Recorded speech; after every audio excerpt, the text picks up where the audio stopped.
Exercise 3.2 question number 4, which of the following pairs of linear equations are consistent और inconsistent, if consistent obtain the solution graphically. इसमें ये 4 equation दिए गए हैं, हम इन्हें सॉल्व करके दिखाते हैं आपको। क्वेश्चन में कहा गया है कि जो भी आपके इक्वेशन दे रखे हैं उन्हें आप ये बताएं कि ये कंसिस्टेंट है या इनकंसिस्टेंट है। अगर कंसिस्टेंट है तो उसे आपको ग्राफिकली शो करके दिखाना है। तो आइए अब हम करके देखते हैं। ये हमारा पहला इक्वेशन है और ये दूसरा इक्वेशन है। a1 b1 और c1 की वैल्यू यहां से निकलेगी, a2 b2 और c2 की वैल्यू यहां से निकलेगी। ये हमारा रहा a1 b1 और c1। इसकी वैल्यू चूंकि इक्वल के इस तरफ है तो वैल्यू चेंज हो जाएगी, यानी प्लस है तो माइनस हो जाएगा, माइनस है तो प्लस हो जाएगा। इसी तरीके से इसमें करेंगे। ये हमारा a2 की वैल्यू है, ये हमारी b2 की वैल्यू है और ये हमारी c2 की वैल्यू है। लेकिन चूंकि ये प्लस में है तो c2 की वैल्यू निकालेंगे तो इसे इक्वल के इस तरफ लेकर के आएंगे तो ये इसकी वैल्यू जो है प्लस है तो माइनस हो जाएगी, माइनस है तो प्लस हो जाती। तो आइए अब हम करके देखते हैं। यहां a1 की वैल्यू x का कोएफिशिएंट होता है तो x का कोएफिशिएंट 1 है तो हम यहां पे 1 लिखेंगे अपॉन a2 की वैल्यू हमें यहां से मिली तो ये 2 दे रखा है इक्वल b1 की वैल्यू हमें y का कोएफिशिएंट 1 है ये मिली और यहां b2 की वैल्यू y का कोएफिशिएंट 2 है। आगे लिखेंगे c1 की वैल्यू -5 हो जाएगी और c2 की वैल्यू -10 हो जाएगी। माइनस से माइनस कैंसिल कर देंगे, 5 1 जा 5, 5 2 जा 10, यानी ये हो गया 1/2 इक्वल 1/2 इक्वल 1/2। तीनों ही कंडीशन में सारे रेशियो इनके इक्वल हैं तो हम इसे लिखेंगे a1/a2 equal to b1/b2 equal to c1/c2।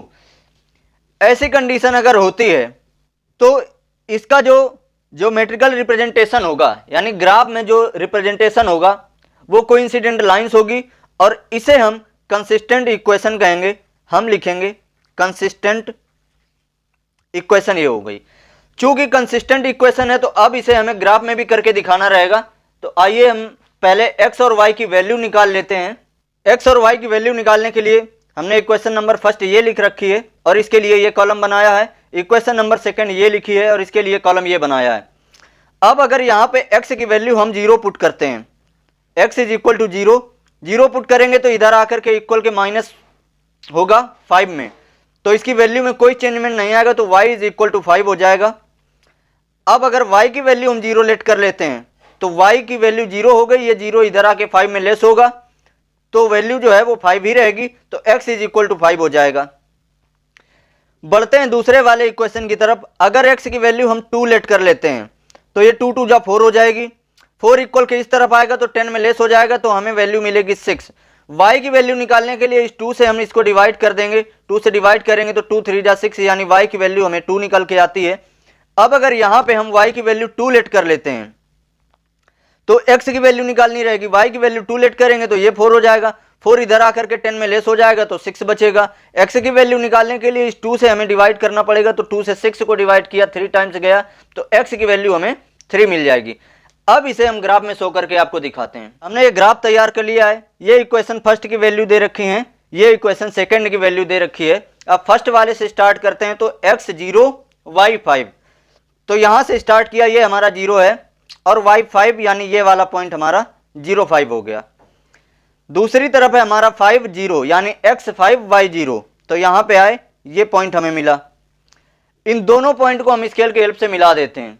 हमने दोनों ही पॉइंट को मिला दिया है। अब दोनों ही पॉइंट की वैल्यू लिख देते हैं। तो ये है 5, x की वैल्यू पहले, y की वैल्यू बाद में, 5 0 और ये है हमारा 0 5। दूसरी वाली इक्वेशन की वैल्यू अब दिखाते हैं। तो ये है हमारा 2 और ये है हमारा 3, तो x में 2 y में 3, 2 आए, y 3 के सामने जाना है, यानी यहां पे हमें पॉइंट मिलेगा बिल्कुल इसी लाइन पर। और दूसरा है हमारा x 3 y 2, x 3 y 2, ये यहां पे हमें मिलेगा। अब इनको हम लिख देते हैं। तो ये है हमारा 2 3 और ये है हमारा 3 और 2।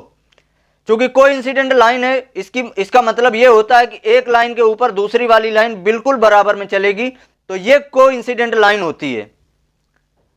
इसका सॉल्यूशन हमें इस पूरी लाइन में जिस भी जगह जाएंगे हर बिंदु इसका, हर पॉइंट इसका, उन दोनों इक्वेशन का सॉल्यूशन होगा। इस तरीके से हमने ग्राफ में भी आपको करके दिखा दिया है। इक्वेशन दूसरी है हमारी x minus y is equal to 8, 3x minus 3y is equal to 16। अब ये हमारा a1 का की वैल्यू है, ये b1 की वैल्यू है, ये c1 की वैल्यू है, लेकिन चूंकि इक्वल के राइट हैंड साइड में है इस वजह से इसका सिंबल चेंज हो जाएगा, प्लस है तो माइनस 8 हो जाएगा। a2 की वैल्यू, b2 की वैल्यू और ये है c2 की वैल्यू, सिंबल इसका चेंज हो जाएगा, प्लस है तो माइनस 16 हो जाएगा। तो आइए हम करके देखते हैं। x का कोएफिशिएंट यहाँ पे 1 दे रखा है, तो ये a1 अपॉन a2 करेंगे तो ये 3 कर देंगे, इक्वल टू y का कोएफिशिएंट -1 और यहां b2 का कोएफिशिएंट -3, इक्वल यहां पे 8 है, c1 की वैल्यू जो हो जाएगी वो -8 होगी, क्योंकि राइट हैंड साइड में है इक्वल के, तो इस वजह से इसका सिंबल चेंज हो जाएगा। और इसी तरीके से c2 की वैल्यू हम लिखेंगे -16 हो जाएगी। माइनस से माइनस कैंसिल, माइनस से माइनस कैंसिल, हम इसे लिखेंगे 1/3 इक्वल टू 1/3, और इसे 8 1 जा 8, 8 2 जा 16, तो हम इसे लिख देंगे 1/2। इसका मतलब यह हुआ कि हम इसे लिख सकते हैं a1/a2 equal to b1/b2 is not equal to c1/c2। और ऐसी कंडीशन में हमारी जो ज्योग्राफिकल रिप्रेजेंटेशन होगा वो होगा पैरेलल लाइंस, और पैरेलल लाइंस का कोई सॉल्यूशन नहीं होता, तो हम इसे कहेंगे इनकंसिस्टेंट।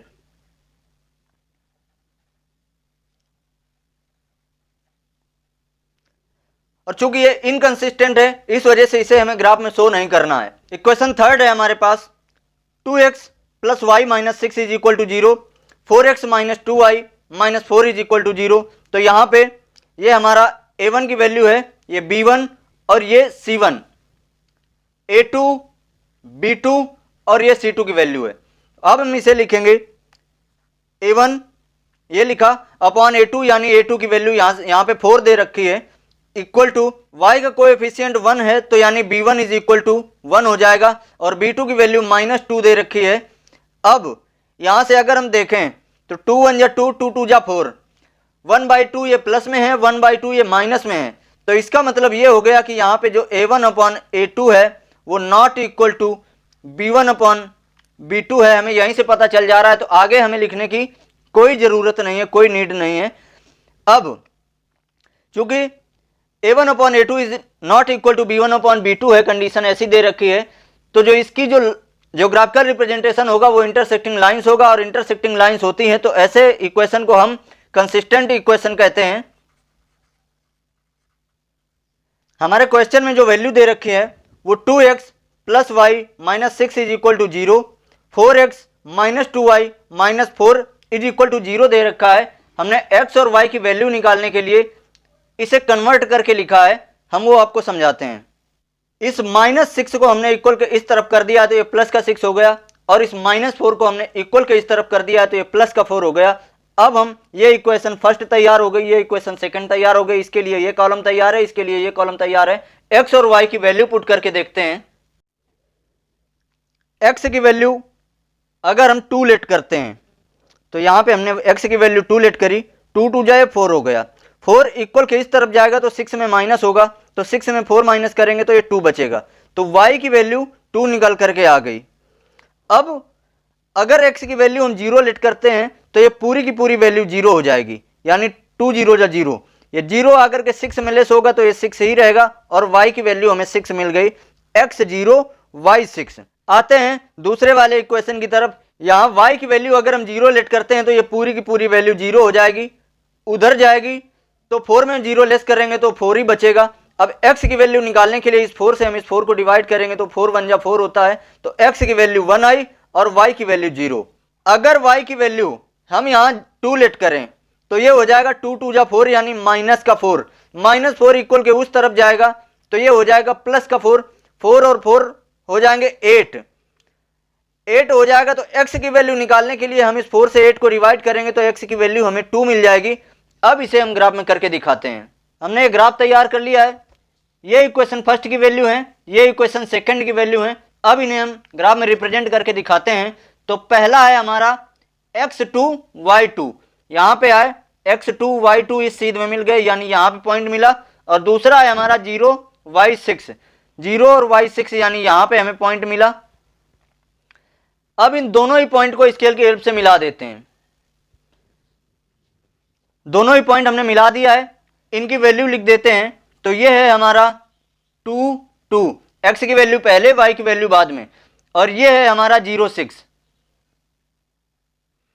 दूसरे वाले इक्वेशन की वैल्यू अगर पुट करें तो x1 y0 यानी ये मिला हमें। दूसरा पॉइंट है हमारा 2 2 यानी यहां पे ये मिला। अब इन दोनों पॉइंट को स्केल की हेल्प से मिला देते हैं। दोनों ही पॉइंट हमने मिला दिया है, दोनों की वैल्यू पुट कर देते हैं। तो ये हमारे पास है 1 0 और ये हमारा 2 2 है। क्योंकि इस जगह पे दोनों लाइन एक दूसरे को इंटरसेक्ट कर रही है, तो इसका मतलब ये हो गया कि जो x की वैल्यू है वो हमारी 2 है और जो y की वैल्यू है वो भी हमारी 2 है। ये हमारा आंसर है। ये हमारी चौथी इक्वेशन दे रखी है, 2x minus 2y minus 2 is equal to 0, 4x minus 4y minus 5 is equal to 0। आइए अब हम इन्हें करके देखते हैं। ये हमारी a1 की वैल्यू है, b1 की वैल्यू है, c1 की वैल्यू है, ये a2 b2 और ये c2। a1 अपॉन a2 यानी 2 अपॉन ये 4 लिखेंगे इक्वल टू माइनस 2 यानी b1 अपॉन b2, ये माइनस 4 दे रखा है, इक्वल टू यहां पे हमें दे रखा है माइनस 2 यानी c1 की वैल्यू और c2 की वैल्यू माइनस 5। माइनस से माइनस कैंसिल, 2 1 जा 2, 2 2 जा 4, 2 1 जा 2, 2 2 जा 4, ये नहीं कैंसिल होगा। तो हम यहां पे लिखेंगे 1 upon 2 is equal to 1 upon 2 is not equal to 2 upon 5, यानी ये इक्वल नहीं है। ऐसे केस में हम यहां पे लिखेंगे a1 upon a2 is equal to b1 upon b2 but not equal to c1 upon c2। तो ऐसे केस जब भी होगा तो हम इसे कहेंगे, जो ग्राफिकल रिप्रेजेंटेशन होगा वो आपका होगा पैरेलल लाइंस, और पैरेलल लाइंस का कोई सॉल्यूशन नहीं होता तो हम इसे कहेंगे इनकंसिस्टेंट। ये हमारा सॉल्यूशन होगा।